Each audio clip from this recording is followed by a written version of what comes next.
अगर तो अगर मैं आप सबसे ये कहूँ कि आप मुझे ये बताएं कि आपका कंप्यूटर जो है उसके अंदर ये कॉलम्स हैं और ये रोज हैं, अगर मैं आपसे ये कहूँ कि आप मुझे ये बताएं कि 3 रोज हैं मेरे जो स्क्रीन है, तो सॉरी 3 कॉलम्स हैं और 5 रोज हैं, तो आप मुझे बता सकते हैं कि कितने नंबर ऑफ पिक्सल्स होंगे इस स्क्रीन के अंदर? कितने नंबर ऑफ पिक्सल्स हो सकते हैं स्क्रीन में? अगर मेरे पास 3 रोज और 5 कॉलम्स हैं एक मैट्रिक्स में, तो ये कितने नंबर ऑफ पिक्सल्स हो सकते हैं, या इसकी रेजोल्यूशन क्या होगी? मैसेज पे बताएं।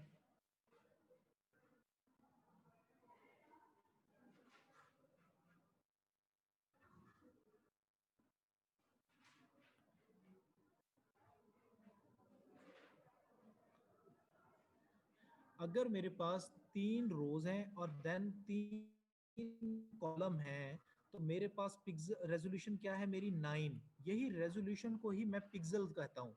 ठीक है, रेजोल्यूशन की डेफिनेशन क्या है? Number of pixels. ठीक है, रेजोल्यूशन की डेफिनेशन क्या है? Number of pixels. अब यही चीज मैं आपसे पूछ रहा हूं कि अगर यहाँ पे 3 रोज और 5 कॉलम हो जाएं, तो बताएं इसकी रेजोल्यूशन क्या होगी? मैसेज पे बताएं मुझे।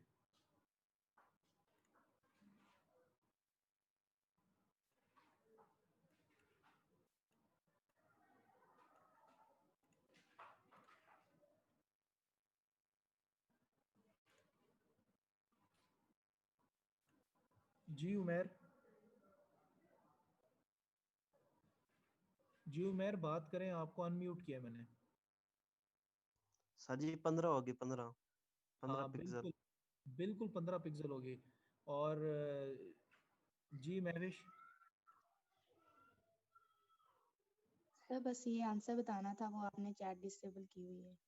अच्छा अच्छा, सॉरी, चैट डिसेबल कर दिया मैंने।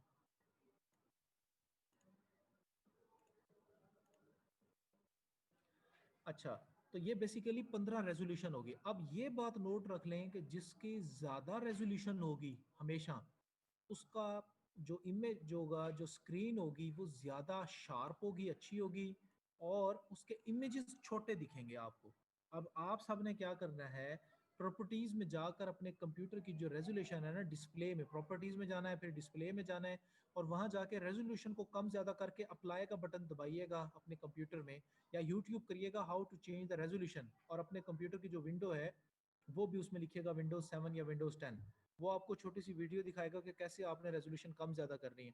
जब आपके कंप्यूटर की रेजोल्यूशन ज्यादा होगी, इसका मतलब है नंबर ऑफ पिक्सल्स ज्यादा होंगे। जब नंबर ऑफ पिक्सल्स ज्यादा होंगे, तो आपकी जो पिक्चर बनेगी, जो इमेज बनेंगे, वो छोटे बनेंगे। और जब आप नंबर ऑफ पिक्सल्स कम कर देंगे, ठीक है, यानी कि रेजोल्यूशन आप कम कर देंगे, तो आपके जो इमेजेस होंगे वो बड़े बनेंगे। ठीक है, इमेजेस बड़ा बने, इमेज बड़े बनेंगे, और वो ब्लर भी होंगे। वो क्या होंगे? ब्लरी होंगे, साफ नहीं दिखेंगे। तो ये आपने इसको ट्राई करके देखना है। जी तैयब। सर आपकी आवाज कभी कभी थोड़ी थोड़ी अटक जाती है, क्लियर नहीं आ रही। अच्छा, चलो ठीक है। हो सकता है कि यूनिवर्सिटी का इंटरनेट सही ना हो, लेकिन फिर भी आप अपने एंड पर भी इंटरनेट चेक कर लें। ठीक है, ओके सर। ओके।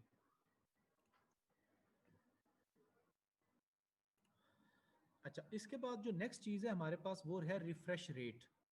ठीक है, रिफ्रेश रेट क्या होता है कि बेसिकली इसकी एग्जांपल इस तरह से है रिफ्रेश रेट की, कि हमारा जो हमें जो वापडा से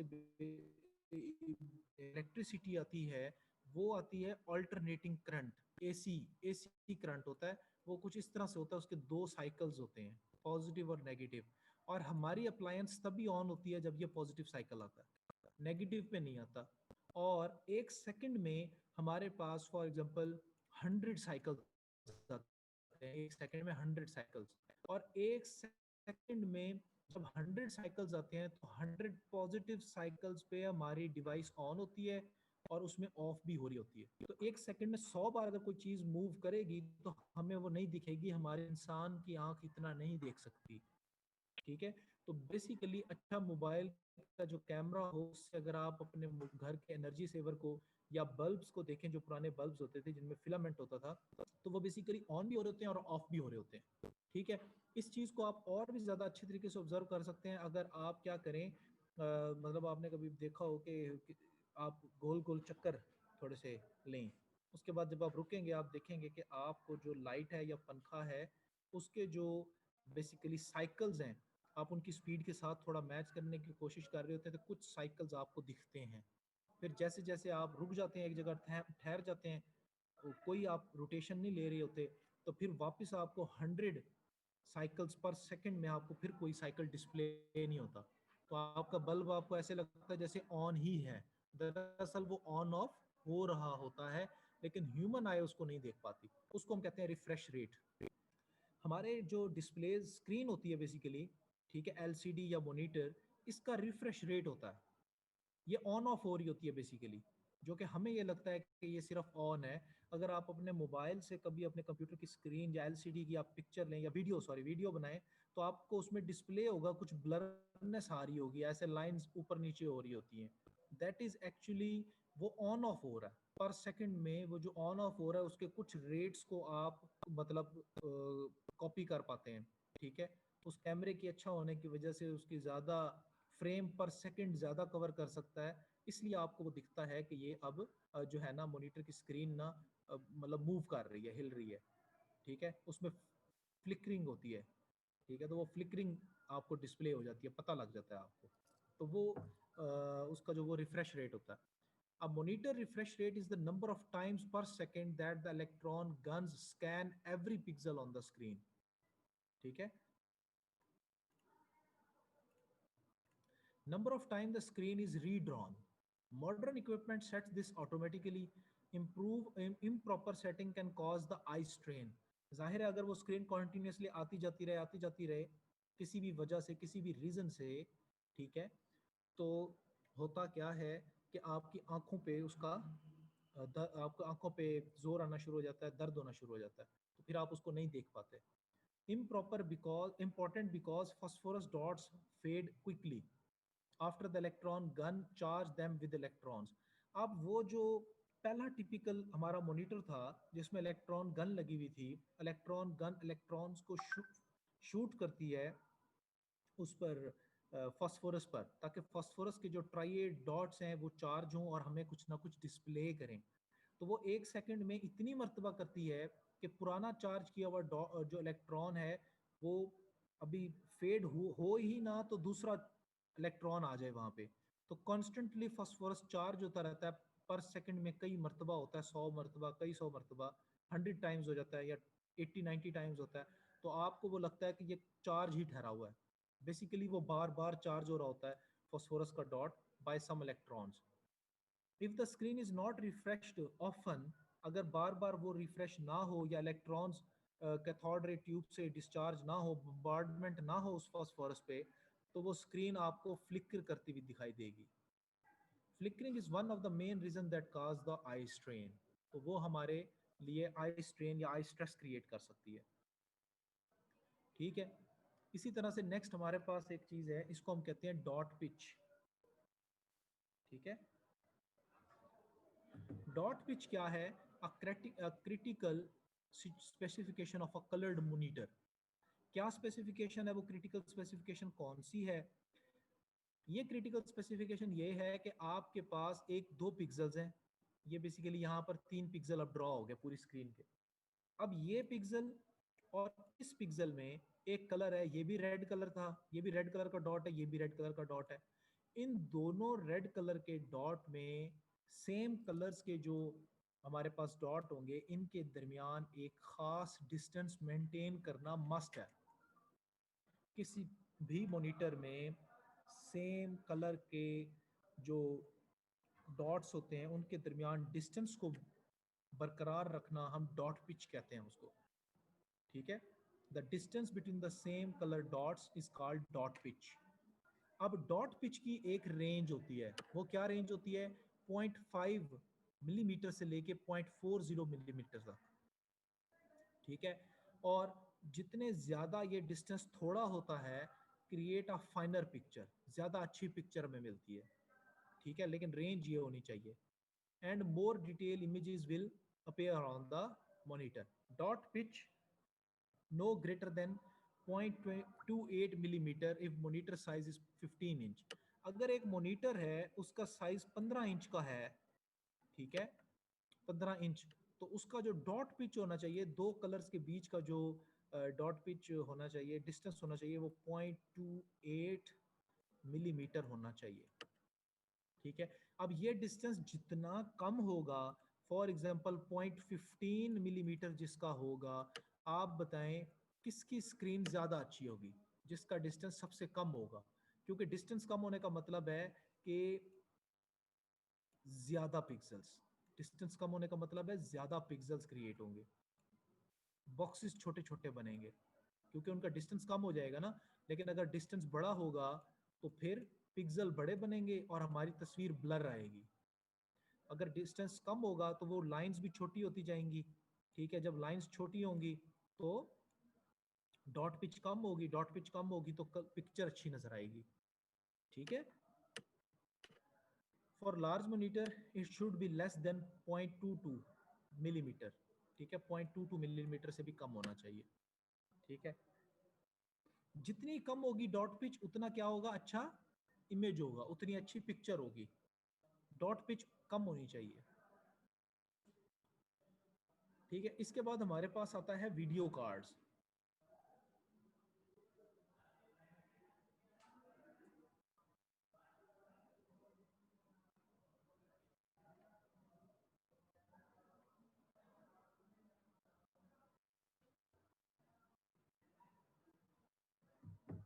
इसके बाद हमारे पास है वीडियो कार्ड्स, ठीक है।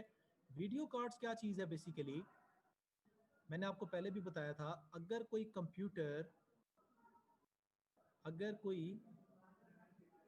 कंप्यूटर बेसिकली कुछ डिस्प्ले करता है, अगर कोई कंप्यूटर कुछ डिस्प्ले करता है तो उसको क्या करना पड़ता है? उसको वो चीज़ डिस्प्ले करने के लिए प्रोसेसर से वो काम कराना पड़ता है। क्या कराना पड़ता है? प्रोसेसर से वो काम कराना पड़ता है, वो कैलकुलेशन करानी पड़ती है, फिर वो उस इमेज को मॉनिटर की स्क्रीन पे डिस्प्ले करता है। अब प्रोसेसर क्या करता है? वो बेसिकली ना सिर्फ उस इमेज की कैलकुलेशन करता है, बल्कि जो चीज़ उसने डिस्प्ले करनी है उसकी भी कैलकुलेशन कर रहा होता है। तो ये उसके ऊपर बर्डन बनता है कि वो पिक्चर को भी डिस्प्ले करे, कैलकुलेट करके मिलियंस ऑफ कैलकुलेशंस करके वो एक पिक्चर को शो करता है। तो अगर किसी ने अपने कंप्यूटर को तेज करना हो या उसको बेहतर बनाना हो कि वो जरा स्पीडी काम करे, तो वो क्या करे? अपने कंप्यूटर के अंदर एक ग्राफिक्स कार्ड लगवा ले। अब जितनी भी इंफॉर्मेशन वो कंप्यूटर पे डिस्प्ले होती है, वो सारी इंफॉर्मेशन अब उसका प्रोसेसर जो पहले काम कर रहा था वो नहीं करेगा, अब उसका वो ग्राफिक्स कार्ड सारा कुछ करेगा। तो ग्राफिक्स कार्ड के अंदर अपना छोटा सा प्रोसेसर होता है, वो उसकी ये सारी कैलकुलेशंस करके आउटपुट जो है वो मॉनिटर पे शो भी कर रहा होता है और दोबारा कैलकुलेशंस भी अपने पास ले रहा होता है। तो जो जर्नल प्रोसेसर होता है, जर्नल पर्पस प्रोसेसर होता है, कंप्यूटर में पहले से लगा होता है, वो बाकी के काम कर रहा होता है। कोई भी आप उससे काम कराएं, जैसे मूवी कॉपी करना, मूवी डाउनलोड करना या बाकी सारा कुछ, वो बाकी के तमाम वो काम कर रहा होता है। तो अभी हम इसी चीज को पढ़ते हैं कि ये किस तरह से हमें कह रहा है। The quality of image that a monitor can display is defined by video card or video controller. वो उसी ग्राफिक्स कार्ड में होता है, video controller. The device between a CPU, यानी कि जनरल पर्पस प्रोसेसर, और मॉनिटर के बीच में होती है वो।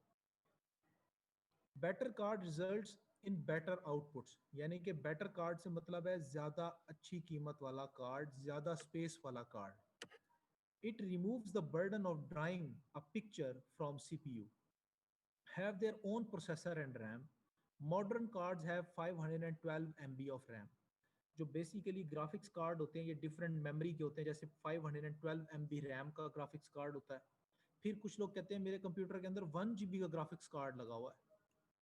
फिर कुछ लोग कहते हैं मेरे कंप्यूटर में 2 GB का ग्राफिक्स कार्ड लगा हुआ है। तो जितना बड़ा ग्राफिक्स कार्ड होगा, आपका कंप्यूटर उतना तेज काम करेगा और उससे ज़्यादा अच्छी आपको वीडियो या पिक्चर्स दिखाएगा या आपको डिस्प्ले अच्छा दिखाएगा। आप नोट करेंगे ग्राफिक्स कार्ड लगाने के बाद आपके कंप्यूटर का डिस्प्ले अच्छा हो जाएगा और बहुत ही छोटे छोटे आइकॉन्स आपको दिख रहे होंगे। बिकॉज रीजन क्या है, उसकी रेजोल्यूशन बढ़ जाएगी, उसकी नंबर ऑफ पिक्सल्स पर स्क्रीन बढ़ जाएंगे, 1000 ऑफ पिक्सल्स हो जाएंगे। ठीक है, तो इसी तरह से video controller features their own built-in microprocessor, जिसकी हमने पहले बात की, which frees the CPU from the burden of making the million of calculation required for displaying the graphics. The speed of the video controller chip determine the speed at which monitor can be refreshed. ठीक है, वो जो graphics card है उसके अंदर जो RAM है उसको हम वीडियो रैम कह रहे हैं, V RAM is a dual ported.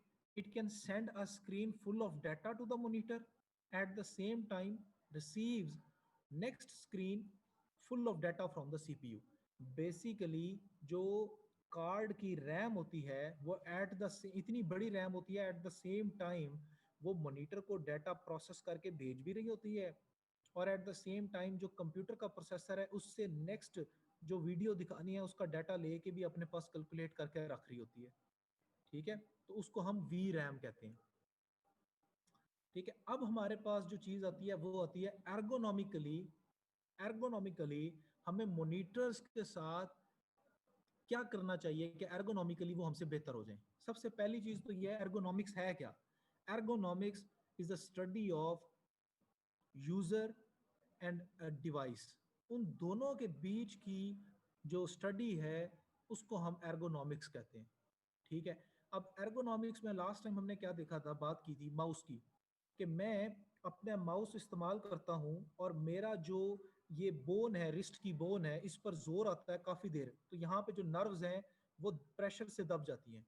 जब प्रेशर से दब जाती हैं तो मेरी उंगलियों में सुन्न हो जाती है मेरी उंगलियां, जिसको हम कहते हैं नमनेस, नमनेस क्रिएट हो जाती है। तो ये क्या है, एर्गोनॉमिकली इसको बेहतर किया गया है। कैसे बेहतर किया गया है कि माउस का साइज पीछे से बड़ा कर दिया, जिसकी वजह से आप इसके ऊपर स्ट्रेस नहीं आता। जब स्ट्रेस नहीं आता तो ये इसमें नमनेस नहीं पैदा होती, जिसको हम कहते हैं कि the problem is solved by ergonomically. अब मॉनिटर में क्या है, एर्गोनॉमिकली हम इसको कैसे बेहतर कर रहे हैं। जैसे पहले कैथोड रे ट्यूब हमारे पास मॉनिटर आता था, वो बड़ा सारा मॉनिटर जिसके पीछे हमसे क्या होता था, इलेक्ट्रॉन्स बम्बार्डमेंट होती थी, फास्फोरस पर जाके लगते थे और वो हमें फिर स्क्रीन दिखाता था। कहते थे कि उसको यूज करने से आंखों की बिनाई कम हो जाती है। क्यों? क्योंकि उसकी रोशनी बहुत ज्यादा थी, या वो आंखों के अंदर ऐसी शुआएं लगती थी उस इलेक्ट्रॉन गन की वजह से कि आंखों की बिनाई कम हो जाती थी और आंखों में दर्द होता था। तो एर्गोनॉमिकली इन्होंने बेटर कैसे किया, ये एलसीडी पर ले आए, एलसीडी से फिर पैसिव से एक्टिव पर ले आए, एक्टिव में लाने के बाद फिर अब वो एलईडीज पर आ गए हैं, लाइट इमिटिंग डायोड्स को उन्होंने इस्तेमाल करना शुरू कर दिया। ठीक है, तो यहाँ से हम स्टार्ट करते हैं। पहले ये मैं दो लोगों के सवाल ले लूं जिन्होंने हाथ खड़ा किया। जी सादिया सरवर। जी सादिया, आपने हैंड रेज किया हुआ है। सर क्विज बहुत ज्यादा है, थोड़ा कम करते हैं प्लीज। बेटा क्विज की तो बात करते हैं, अभी थोड़ी देर रुक तो जाओ, ये तो खत्म करने दो, फिर क्विज की बात करते हैं। Okay sir.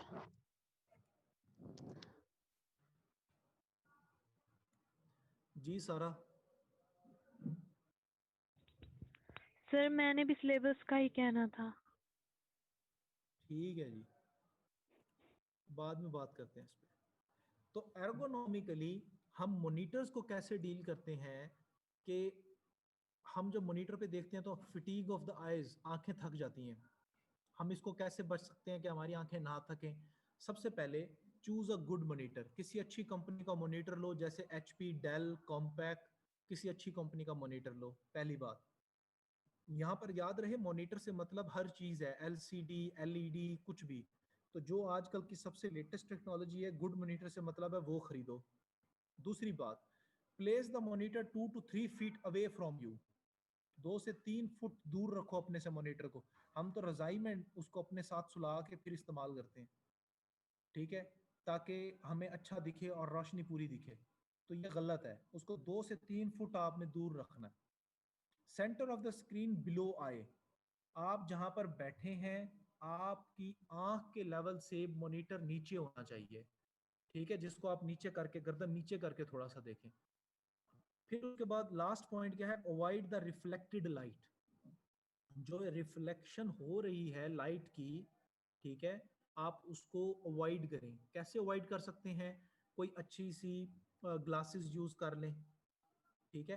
पहले बेसिकली जो कैथोड रे ट्यूब थी ना, उसकी ब्राइटनेस इतनी ज़्यादा होती थी कि वो हार्मफुल होती थी आइज़ के लिए। इसलिए एक वक्त आया था मॉनिटर के लिए ना एक अलग से स्क्रीन भी मिलती थी जो मॉनिटर्स के ऊपर लगाई जाती थी, लेकिन अब वो नहीं है। तो अवॉइड द रिफ्लेक्टेड लाइट का पॉइंट जो है ये प्रीवियस मॉनिटर्स के लिए, टिपिकल मॉनिटर्स के लिए लिखा हुआ है, लेकिन आजकल ये वो चीज़ नहीं है। वैसे सन जो सिंपल ग्लासेस होती हैं आप वो यूज़ कर सकते हैं। जिस तरह हम कहते हैं avoid the direct sunlight that it harm your eyes, और बाकी तो सूरज की तरफ नहीं देखना चाहिए। बिल्कुल कुछ वैसी ही बात है कि ज़्यादा रोशनी वाली तरफ मत देखें ताकि आपकी आंखों ख़राब ना हो, ठीक है।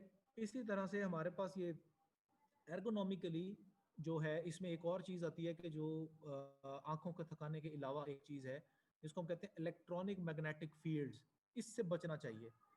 तमाम जो मॉनिटर्स हैं या तमाम जो इलेक्ट्रॉनिक डिवाइसेस हैं, इन तमाम से एक ख़ास फ्रीक्वेंसी जनरेट होती है जिसके ऊपर वो पूरे का पूरा इलेक्ट्रॉनिक डिवाइस जो है वो काम कर रही होती है।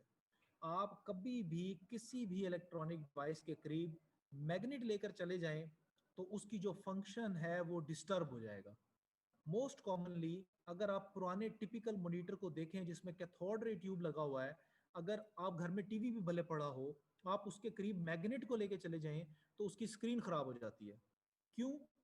क्योंकि cathode ray tube negatively charge electrons को बम्बार्ड करती है स्क्रीन पे, और जब आप मैग्नेट को साथ लेके जाते हैं तो वो नेगेटिवली चार्ज इलेक्ट्रॉन्स को अपनी तरफ अट्रैक्ट करता है, जिसकी वजह से जहां पर मैग्नेट होता है उस तरफ सारे इलेक्ट्रॉन्स चले जाते हैं, बाकी एरिया सारा काला हो जाता है, ठीक है। तो इसी वजह से अक्सर ये भी रोका जाता है आजकल के इलेक्ट्रॉनिक डिवाइसेस को कि जी आप फ्रंट पॉकेट में फ़ोन को ना रखें। क्यों ना रखें? Because it has electronic circuitry that generate a specific level of frequency. वो जो फ्रीक्वेंसी है वो एक खास ड्यू टू सम इलेक्ट्रिसिटी उसमें फ्रीक्वेंसी है ना, कुछ करंट है तो उसमें इलेक्ट्रिसिटी है। इसी तरह से इंसान की बॉडी के अंदर भी करंट है, बेसिकली लो वोल्टेज का करंट है लेकिन वो करंट है, हमारे अंदर करंट है। जब हम किसी हाई पोटेंशियल, इसकी मिसाल इस तरह से है, मैं आपको समझाता हूँ। जैसे एक सर्किट है, वो 5 वोल्ट्स पे चलता है। अब 5 वोल्ट पे वो ठीक चल रहा है, जब आप उसको 10 वोल्ट दोगे या 6 वोल्ट दोगे वो फट जाएगा। क्यों? क्योंकि वो चलता ही 5 वोल्ट पर है। इसी तरह इंसान की बॉडी 2 वोल्ट्स या 1 वोल्ट्स पे चलती है या 0.2 वोल्ट्स पे, ठीक है। अब उससे ज्यादा जब भी इंसान को देंगे इंसान को झटका लग जाता है, वो फटने वाली हालत हो जाती है। ही और she can die, human can die, because इससे ज्यादा बर्दाश्त नहीं कर सकता, ठीक है। इसकी बहुत ही कॉमन एग्जांपल है, आप ये देखें कि हम जो चीज़ खाते हैं उसमें भी चार्ज है। आप अक्सर YouTube पे वीडियो सर्च करिएगा, आपको मिल जाएगी इन लाइट या लाइट अ बल्ब यूजिंग फ्रूट्स और वेजिटेबल्स। आप देखेंगे कि एक आदमी फ्रूट्स और वेजिटेबल्स के जरिए वायर्स को कनेक्ट करके एक बल्ब को ग्लो कर देगा। क्यों? उनमें भी चार्ज है।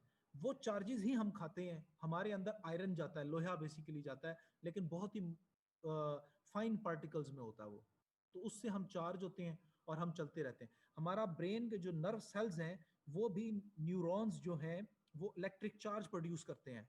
वो इलेक्ट्रिक चार्ज जो एक न्यूरॉन प्रोड्यूस करता है वो दूसरे न्यूरॉन के पास जाता है, जो आखिर में हमारे ब्रेन के अंदर एक ब्लैक होल है जहां पर जाके वो खत्म हो जाता है। किसी को नहीं पता क्या होता है उसके साथ, लेकिन वो खत्म हो जाता है। इसी तरह रियल हमारी जो वर्ल्ड है उसके अंदर भी ब्लैक होल है जहां पर चीजें जाती हैं और फिर नहीं मिलती। समझ आ रही है? तो बेसिकली तमाम जो इलेक्ट्रोमैग्नेटिक फील्ड्स होती हैं ये तमाम इलेक्ट्रॉनिक सर्किटरी से प्रोड्यूस होती हैं, ठीक है। और इन इलेक्ट्रॉनिक इक्विपमेंट्स के साथ आप कोई भी मैग्नेट या कोई भी पार्ट आप रखते हैं तो वहाँ से आपको basically harmful, agronomically electronics is harmful to human body. तो उससे उसको अपने आप से दूर रखना चाहिए। फ़ोन को पॉकेट में रखना चाहिए, नीचे की पॉकेट में, फ्रंट पॉकेट में नहीं रखना चाहिए, ठीक है।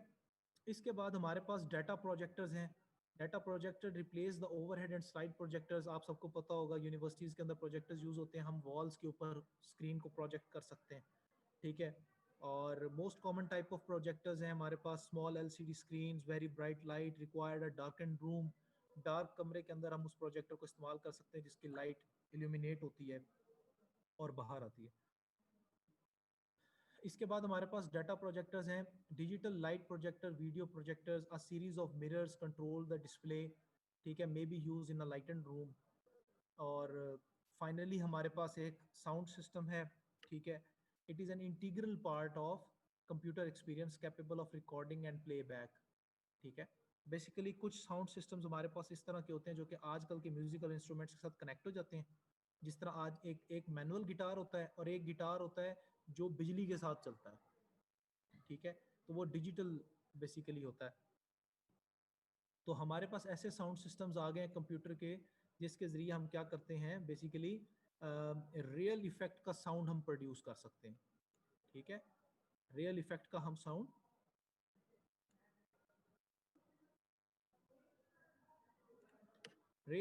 साउंड प्रोड्यूस कर सकते हैं। इसके लिए एक कंपनी है जिसका नाम है डॉल्बे, ठीक है। डॉल्बे के दो तरह के स्पीकर्स आते हैं, एक डॉल्बे आता है सिंपल और उसके अंदर भी आप डिफरेंट वॉइसेस को सुना जा सकता है, लेकिन एक उससे भी ज़्यादा अच्छा डॉल्बे कंपनी का स्पीकर है जिसका नाम है एटमॉस। एटमॉस क्या करता है, आपको वैसी आवाज़ सुनाता है जिस तरह के किसी मूवी का प्रोड्यूसर चाहता है कि उसकी ऑडियंस सुने। बेसिकली आप जब आवाज़ को सुनते हैं तो आपको लगता है कि जैसे आपके आगे पीछे दाएं बाएं से जब कोई ह्यूमन आवाज़ बोलता है आपको सुनाई देता है कि ये आवाज़ पीछे से आई है, ये आवाज़ सामने से आई है, ये आवाज़ दाएं से आई है, ये आवाज़ बाएं से आई है। तो डॉल्बे का एटमॉस जो स्पीकर्स हैं वो आपको ऐसी फीलिंग देते हैं कि ये आवाज़ जैसे आपको पीछे से किसी ने दी है मूवी में, ठीक है। तो इस तरह के वो इफ़ेक्ट्स क्रिएट करती है आपके लिए, ठीक है। और आजकल के जो साउंड सिस्टम्स हैं कंप्यूटर्स के साथ यूज़ होते हैं उनको हम हेडफोन्स या हेडसेट्स भी कहते हैं, जो कि स्पीकर्स की रिप्लेसमेंट है और माइक्रोफोन्स की। इन दोनों फीचर्स एक में होते हैं, हेडसेट में या हेडफोन्स के अंदर दोनों चीज़ें होती हैं, स्पीकर भी होता है और माइक्रोफोन भी होता है, ठीक है। क्योंकि स्पीकर जो था उसकी जब आवाज़ आती है तो सारे सुनते हैं, तो इसमें प्राइवेसी मिल जाती है आपको, दूसरे लोग इससे तंग नहीं होते हेडफोन से, और आउटसाइड नॉइज़ नहीं पैदा होती, ठीक है। और हेडसेट के अंदर दोनों स्पीकर भी होता है और माइक्रोफोन भी होता है, ठीक है। यहाँ पर हम अपना जो सिलेबस है, यहाँ सिलेबस से मतलब है आज का लेक्चर हम यहाँ पे ख़त्म करते हैं।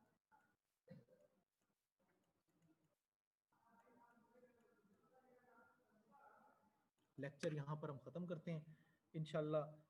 यहाँ से आगे फिर हम कंटिन्यू करेंगे। आप सबसे रिक्वेस्ट है कि वीकेंड के ऊपर अच्छे से पढ़ाई करें और जितने भी बच्चे हैं वो काइंडली अपनी अटेंडेंस मार्क कर दें,